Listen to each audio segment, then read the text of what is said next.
사사기를 지금 계속해서 강의를 하는데 보통 보면 이제 저희 교회 인터넷에 설교를 들으러 들어오는 사람들이 수요 예배, 이 예배에 우리 교인들 아니고 이제 설교를 외부에서 국내외에서 듣는 사람이 한 100여 명, 주일 설교는 듣는 분들이 이렇게 보니까 한 300명 정도가 외부에서 이 사이트를 듣고 계시는데, 이제 앞으로 본격적으로 방송 설교를 하면 보통 많이 들을 때 한 3,000명 정도가 이 설교를 듣는다 그러더라고요. 이제 기도하고 있으니까 앞으로 더 많은 곳에 이 예수 그리스도의 복음이 제대로 좀 전거되었으면 좋겠습니다.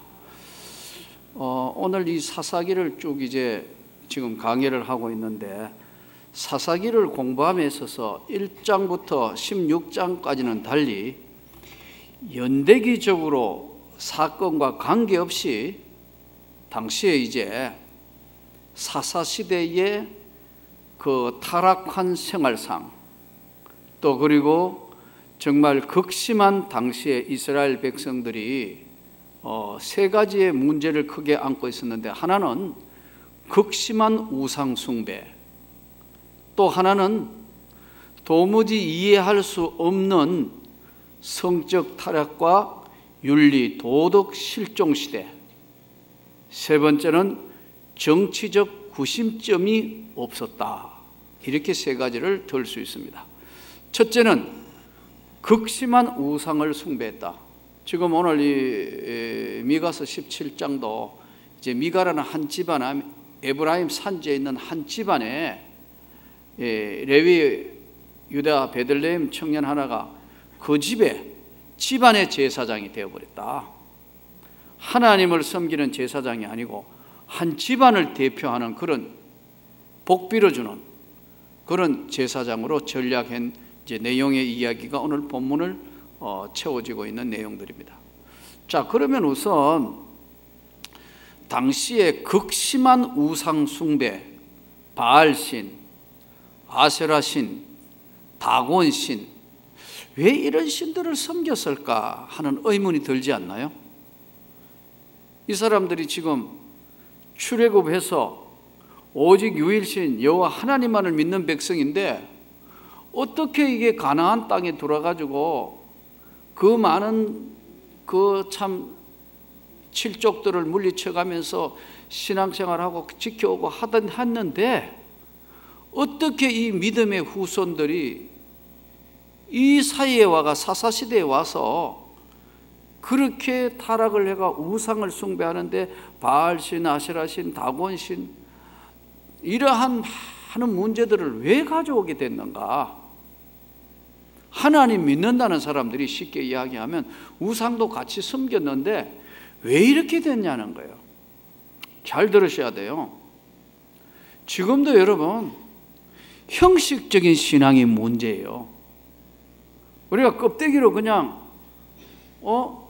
교회 나가, 그냥 교회 나가는 거예요. 이 껍데기 신앙이 문제란 말이에요. 아니 우리 집안은 몇 대째 믿어. 그런데 그대가 정말 예수를 제대로 믿나는 거예요. 이게 문제란 말이에요. 형식적인 신앙이 크나큰 문제를 가져와요. 지금 한번 보세요. 지난번에도 제가 통계를 말씀드렸지만 1950년대 60년대 영국이 예수 믿는 사람, 예배 드리는 사람이, 주일을 지키는 사람이 60%가 됐어요. 지금 주일 지키는 사람이 20%도 안 돼요. 왜냐하면 형식적인 신앙은 이거 큰 문제를 가져온다니까요. 미국도 그렇습니다. 우리나라도 드디어 이제 서서히 형식적인 신앙으로 자꾸 가고 있어요. 나는 저와 여러분이 인격적인 주님을 만나기를 원합니다. 정말 하나님 앞에 흔들림 없는 믿음이 얼마나 바른 신앙생활이 중요하다는 것을 오늘 우리에게 보여주는 사건입니다. 그러니까 이거는 직분이 뭐든, 또 얼마나 예수를 오래 믿었던 그게 중요한 게 아니에요. 얼마나 오래 믿었냐가 중요한 게 아니고 어떻게 믿었냐, 예수를 어떻게 믿느냐는 게 정말 중요한 거예요, 이게요. 그러니까 이게 지금 형식적인 신앙이 낳은 엄청난 결과가 오늘 미가 제사장, 미가 집안의 우상 숭배 이야기를 다루고 있습니다. 또 하나는 이제 시대적인 상황이 그랬지만 성적 타락, 소돔 고모라 때도 건친상간, 또 동성애, 이런 것들이 그때도 만연해 있었다니까요. 지금 이 강남이나 이게 뭐 이쪽에 보면 밤에 되면 밤 11시, 12시 되면 이제 불야성을 이룬다, 이게 지금. 잠은 안 자는 것 같아요. 젊은 청년들, 뭐 젊은 남녀들 막 술 취해가 엎어지고 자빠지고. 전철 늦게 밤 한 11시 가까이 전철 타봤죠? 전철 타면 술 냄새가 퍽퍽 풍기는 이 지금 뭔가가 아주 잘못된 세상으로 가고 있다. 이런 시대. 그때도 그렇고 지금도 그렇고 하나님을 알만한 것을 저들에게 던져주었지만 알려고도 하지도 않고 또 하나님을 그 마음에 두기를 싫어하며 하나님을 그 마음에 두기를 싫어하는 거예요. 왜요? 하나님 자체를, 존재 자체를 부담스럽게 생각하니까. 형식적인 신앙, 껍데기는요 기독교의 탈을 그대로 쓰고 있는데 형식적인 신앙이란 말이에요, 이게요. 또 하나는 조금 전에 말씀드린 것처럼 윤리 도덕이 실종되어 버려요. 아예 없어. 어느 것이 바른 기준인지 그 기준 자체가 없어요. 안 걸리면 되는 거예요. 하나님께서는 저들에게, 하나님이 저들 백성에게는 하나님이 저들에게 주인이셨는데, 왕이셨는데 그 하나님을 마음에 두기를 싫어하는 거예요. 그러니까 윤리나 도덕이 실종됐어요. 도덕이 횡행했어요. 강도가 생겼어요. 온갖 일들이 다 사사기에 12토막 사건까지 조금 있다가 보면 이제 일어나게 돼요. 이런 과정들을 통해서 전체적으로 극심한 우상 숭배, 성적 타락과 윤리 도덕 실종된 사태가 벌어졌습니다. 거기에다가 더 큰 문제가 뭐냐? 정치적 구심점이 없었다. 그래도 무엇을 두려워하며 그의 말 한마디면 들을 수 있는 어떤 구심점이 없었다. 이게 정치적인 구심점이 없었기 때문에 그 사회는 더 무서운 사회로 타락해 가기 시작했습니다. 오늘 이제 17장, 18장은 미가의 우상 숭배와 미가의 집에 온 레위인이 그 미가 집안의 제사장이 된 사건을 언급하고 있는 내용의 본문입니다. 미가라는 이름의 뜻은 여호와 하나님과 같은 자가 누구냐, 그런 뜻이에요. 미가라는 뜻이 여호와 하나님과 같은 이가 누구냐, 그런 뜻입니다. 미가는 에브라임 산지에 이제 거주했던 그 산지 족속인데, 에브라임 지파의 유명한 사람이 누구죠? 에브라임 지파 유명한 사람? 예? 성경 안 읽어요? 에브라임 지파의 유명한 사람이 누구죠?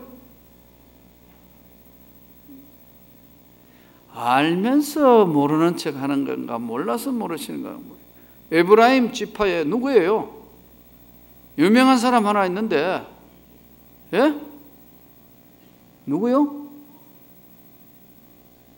일어나가 크게 한번 이야기해 보죠. 요셉. 또요? 네, 여호수아죠. 여호수아가 에브라임 지파의 대표적인 사람이죠. 자, 그런데 므낫세와 에브라임은 요셉의 자손으로 태어나죠. 자, 그런데 이 에브라임이 산지에 들어간 것은 여호수아가 산지를 계속해서 정복하겠다는 뜻도 가지고 있었지만, 어쨌든 에브라임 산지에 이제 미가라는 에브라임 지파의 그런 큰 이제 한 집안에, 미가의 집안에 있었는데, 자식이 어머니의 돈을 훔쳤어요. 은 1,100개, 은 1,100개를 훔쳤어요. 엄마 돈을. 그러니까 그 엄마가 뭐라 하겠죠? 누가 훔쳐갔는지 저주를 받을 거다. 누군지 모르겠지만 아들이 훔쳐갔는데 계속 저주를 하는 거예요. 그럼 좀 궁금하죠? 은 1,100개만 돈이 얼마쯤 되느냐? 당시 돈으로, 당시의 은 1,100을 오늘날 돈 계산으로 보면 은 하나에 20만 원 정도. 그러면 1,100개 정도 되면 20만 곱하기 1,100이면 얼마입니까? 돈으로 2억 2천만 원. 맞나요? 절도 총 신고액이, 아들이 엄마 돈 도둑질 해갔는 절도 총 신고액이 2억 2천만 원 가져가 버렸다. 2억 2천만 원 잊어버렸다 하면 여러분도 주야로 욕하지 않겠어요? 어떤 뭐가 가져갔나, 놈이다, 그러지 않겠어요? 안 그러겠어요? 우리 권사님만 욕 안 할 모양인데, 절도 총 신고액이 2억 2천만 원 없어졌으니까 그 어머니가 계속 저주하는 거예요. 저주를 받으라. 누가 가져가냐면 저주받아. 저주 소리를 듣다가 못해가지고 아들이 어머니한테 내가 돈 가져갔소, 여있소 하고 돌려낸 거예요. 그러니까 얼마나 멋졌겠어요? 이 집안 보나 안 보나 다 돼가는 집 맞죠? 엄마 돈 훔치는 아들이나 욕하고 저주받으라고 했던 어머니나, 이 제 이야기가 아닙니다. 이 본문에 나오는 그 이야기 그대로입니다. 예? 보소서 그 은이 내게 있나이다. 내가 그것을 가져갔나이다 하니 그의 어머니가 이랬네. 내 아들아, 여호와께 복받기를 원하노라. 뭔 도둑을 갖다가 복받기 원해요? 에이 뭐 이래야 되는데 실컷 욕하다가 아들이 돈 가져오니까 아이고 내 입으로 우리 아들 저주했구나, 복받으라. 이게 그러니까 이 신앙이 아닌 겁니다. 이 집안은. 그렇죠? 한마디로 아주 이야기하면 껍질만 하나님 이름을 빌려서 하면서 집안은 아들이 어머니 돈 도둑질을 하는 거나 저주 소리 들어보니까 이거 안 되겠다 돌려내는 거나, 여러분 이 신앙생활도요, 진심으로 주님을 두려워하고 바르게 하는 사람이 있는가 하면 그냥 하나님 앞에 복 받기 위해서 신앙생활하는 사람도 있어요. 이거 웃기는 사람이 있다고요? 지난번에 북한에서 넘어온 그 공훈 배우 지난번에 그랬더니 11조 하기만 하면은 몇 배로 불려준다 해가지고 그 간증하는 거 들었지 않습니까? 여러분 중에 11조 통에 가가 여놓고 하나님 빨리 가져가시오. 다른 사람 가져가기 전에 빨리 가져가시오. 그랬다 그러잖아요. 이렇게 예수 그리스도를 믿으면서도 미신적인 신앙을 믿는 사람이 많아요. 예수를 마치 미신 믿는 것처럼 말씀이 없으면 그렇게 믿는 사람도 있다 이거예요. 복 받기를 원하노라. 미가가 은 1,100을 그의 어머니에게 도로 주매 그의 어머니가 이르되 내가 내 아들을 위하여 한 신상을 새기며 신상을 부어 만들기 위해 내 손에서 이 은을 여호와께 거룩히 드리고. 여러분, 신상을 하나님은 만들지 말라고 그랬는데 그 신상을 하나님께 드리기 위해서 은을 여호와께 거룩히 드리노라. 이 말이 돼요? 돼요, 안 돼요? 안 되는데 신상 만든다 하면서 하나님 앞에 그거 드린대요. 아이 참 골치 아픈 사람, 골치 아픈 엄마 거 도둑질해 가는 아들이나 도로 돌려주니까 복받기 저주받으라 하다가 복받기 원한다 하니까 또 도로 돌려주니까 그 중에서 200원 떼가지고 신상 만들면서 하나님 앞에 드렸다, 이런 이야기를 하는 그 의미나 똑같다고. 미가가 그 은을 그 어머니에게 도로 주었으므로 그 은 200을 가져다가 은장새에게 주어 신상을 새기고 신상을 부어 만들었더니 그 신상이 미가의 집에 있더라. 그 미가 집에는 신당이 있으므로 그가 에봇과 드라빔을 만들고 한 아들을 세워 그의 제사장으로 삼았더라. 아예 집안에 신상을 만들어 놨어. 복은 받아야 되니까. 복 받기를 얼마나 좋아했냐 하면은 집안에다가 아예 신상을 하나 세워놨다고. 신전을 세워놨다. 신사를 세워가지고, 예? 그 여러 집안의 아들 중에 아들 하나를다가 아예다가 그냥 제사장을 하나 삼아놨다. 그럴 정도였으니까요. 이 신상, 새긴 신상, 페셀이라는 건데, 히브리어로 페셀. 부어 만든 신상은 미세키라는 건데, 하나는 깎아가지고 새겨서 만들고, 하나는 틀을 만들어가 부어서 만드는 거. 두 가지 방법.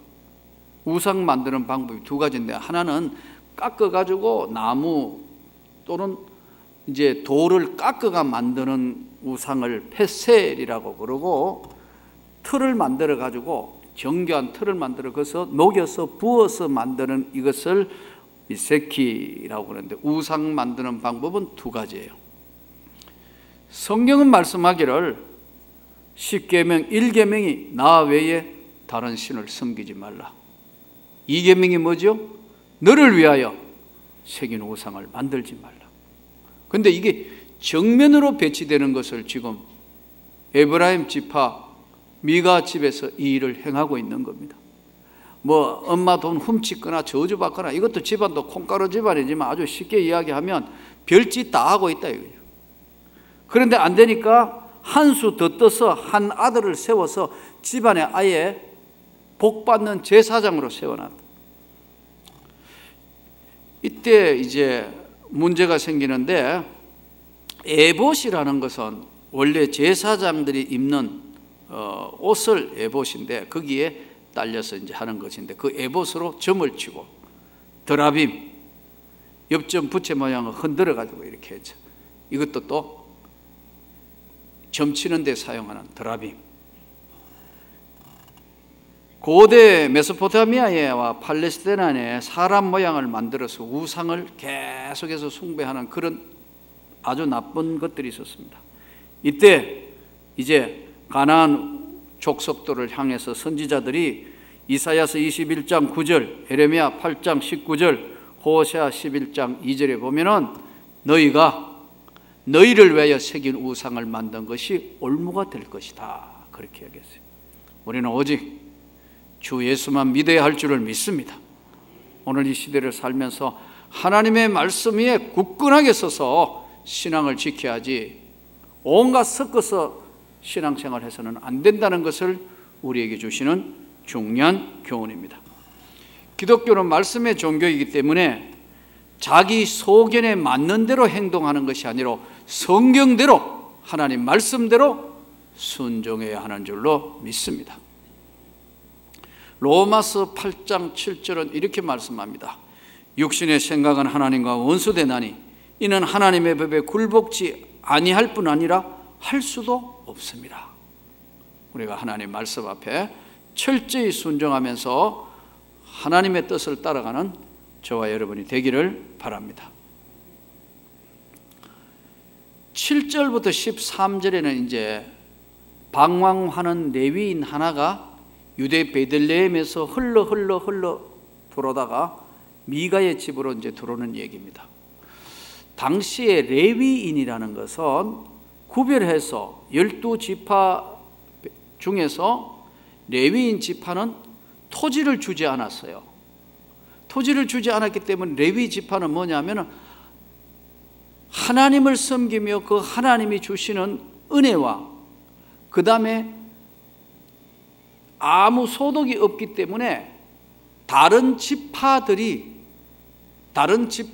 하나님 앞에 드린 그것을 가지고 생활을 했어요.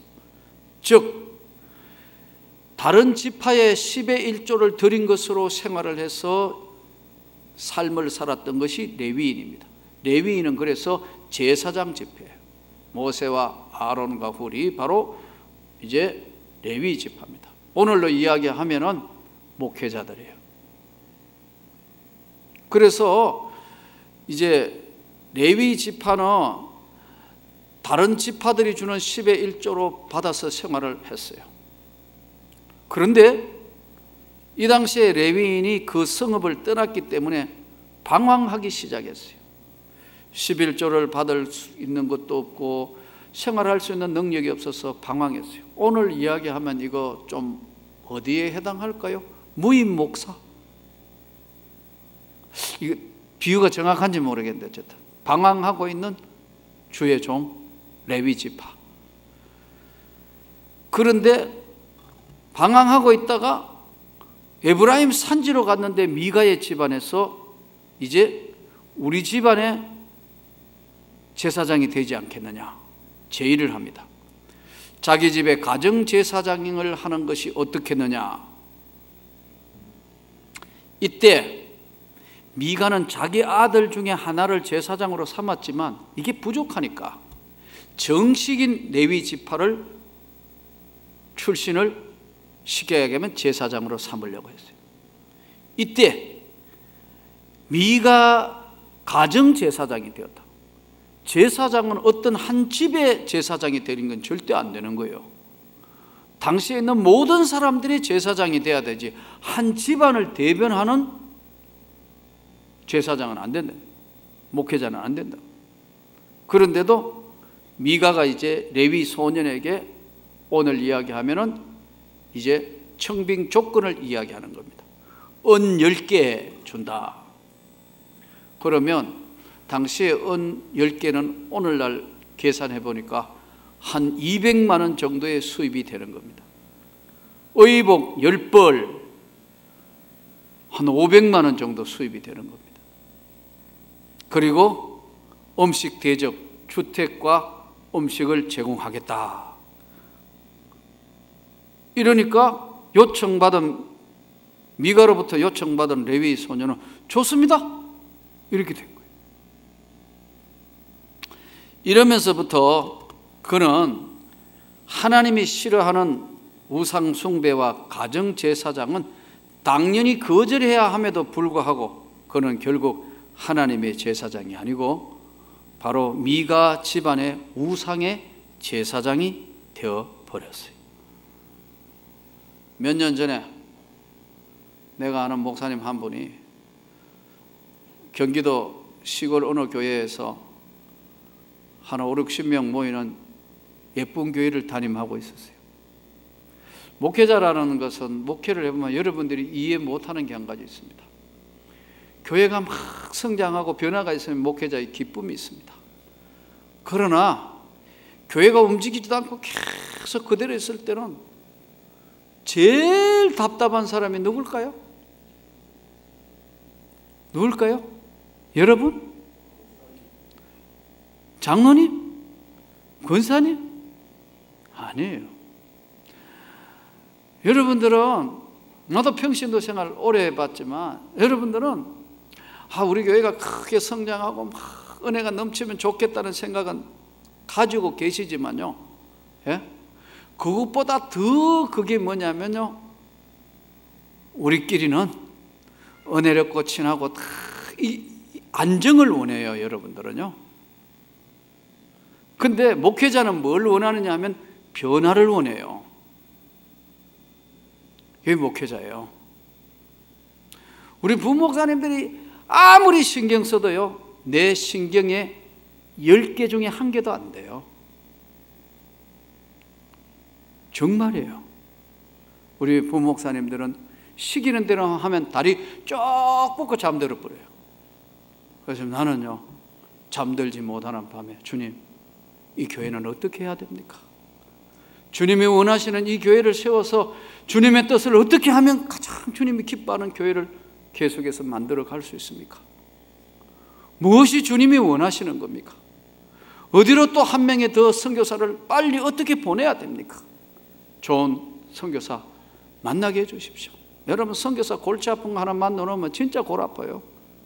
나가느니 들어가느니 뭐니 해가지고요, 총회 뭐 이런 게 보면요, 참 은혜스럽기도 하지만 문제식이면 골치 아파. 그래서 사실 참 목회자는 변화를 원해요. 근데 평신도 여러분들이 지금 가지고 있는 어떤 부분이든요, 지키는 수석만 강하지 변화를 해서 교회가 성장하고 뭔가 큰 도전적이고 뭔가 이런 것들에 대해서는요, 아무래도요 약해요. 나도 마찬가지. 나도. 어떤 분이 그러더라고. 목사님, 이제 목회 보니까 뭐 교회 개척해서 이만큼 커지고 하니까 참 하나님의 축복입니다. 오늘 또 누가 상담하자 해서 어떤 목사님 그러더라고. 내가 그랬어요. 목사님, 목회는 주님 앞에서는 그날까지 성공도 출세도 아니고요, 주님의 뜻을 이루는 그게 가장 중요한 거예요. 주님이 기뻐하시는 거 아니, 그게 가장 중요한 거다고. 이게 지금 나는 그래서 여러분들에게 다시 오늘 이 미가서의 이야기를 들으면서 여러분과 제가 공통적인 꿈을 가지기를 원합니다. 나하고 여러분들이 같은 공통의 꿈을 꿔야 됩니다. 오늘 권사님 기도한 대로 이 지역에 이 교회를 세우신 하나님의 뜻이 무엇인가를 같이 고심해야 된다. 같이 꿈을 공유해야 된다 이거. 그래서 더 많은 영혼들이 구원받아야 되고, 더 많은 영혼들이 구원받을 뿐만 아니라 더욱 많은 선교사들을 보내고 이 일을 더 주의 일을 크게 할 수 있어서 주님의 뜻을 이루어야 된다. 이만큼 많은 것을 주신 만큼 많은 것을 주님이 요구하시기 때문에 그래요. 그래서 저는 오늘 여러분, 이 미가가 가정제사장으로 뽑았는데, 아까 말씀드리는 제가 아는 목사님 한 분이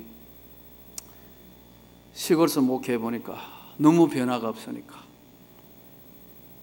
10년 지내도 그대로고 하니까 너무 답답하니까 교회도 예쁘게 짓고 다 했는데 답답해서 어쩔 줄을 몰라요. 그래서 제가 그랬어요. 목사님, 때는 하나님이 주시는 거예요. 때는 하나님이 주시는데 목회는 그릇대로 하는 거예요. 큰 교회라고 무슨 커진 게 아니라 작다고 작아지는 것도 아니고요, 하나님의 뜻을 이루는 거예요. 하나님이 기뻐하시는 걸 하는 거예요. 근데 못 견뎌가지고 있을 때 저 부산의 어느 교회, 이제 도시니까, 그는 부산 대도시니까, 여기는 좀 경기도 끝자락에 있는 당시에는 시골이었으니까 거기 지원해 갔는데, 거기는 어떤 장로님이 큰 공장을 하는 사람이에요. 성도들의 3분의 2가 그 공장 직원들이요. 네. 그 몇백 명 되는 사람들이요, 다 장로님 한 분의 공장 직원이요. 그래가지고 목사님 오시면 좋겠다. 근데 제가 그랬어요. 그거 아주 안 좋은데 미가 집안의 제사장 되는 것 같은데? 그건 아닌데 내가.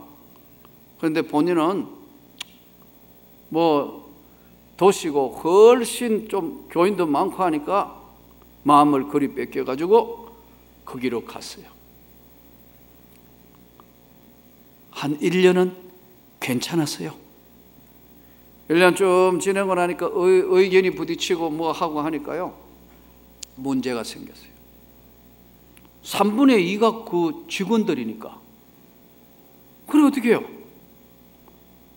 몇 년 못 견뎌가지고 목사님이 다시 나왔어요. 갈 데가 없잖아요. 그래가지고 아주 어렵게 교회를 다시, 나이도 많은데 조그마한 교회를 개척을 했어요. 수년간 도와드리고 그랬어요. 보이지 않게 도와드리고 그랬다. 그것도 뭐 한 번도 아니고 믿없는 독에 물 붓기더라고 해보니까. 제가 그랬어요. 근데 결국은 해서 안 돼서 다시 옛날 자기가 있었던 그 시골 그 부근으로 다시 또 하다가 개척이 안 돼요. 또 그쪽으로 갔어요.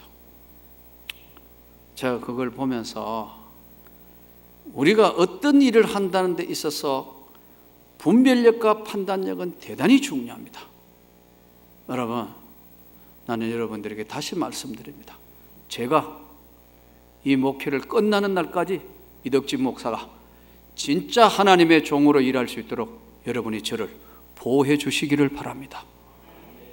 우리 목사님 한국교회 멋있게 정말 목회하다가 멋있게 가장 모범적으로 우리 목사님 목회를 마무리할 수 있도록 내가 보호해야 되겠고 내가 지켜야겠다. 그러면 저는 여러분 볼 때 정말 훌륭한 목회자로서의 끝까지 품위를 지키며 마무리할 수 있다고 생각합니다.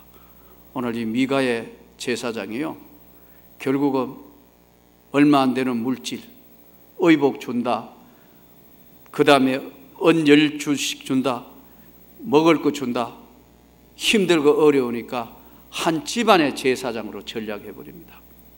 목회자는요 대단히 중요합니다.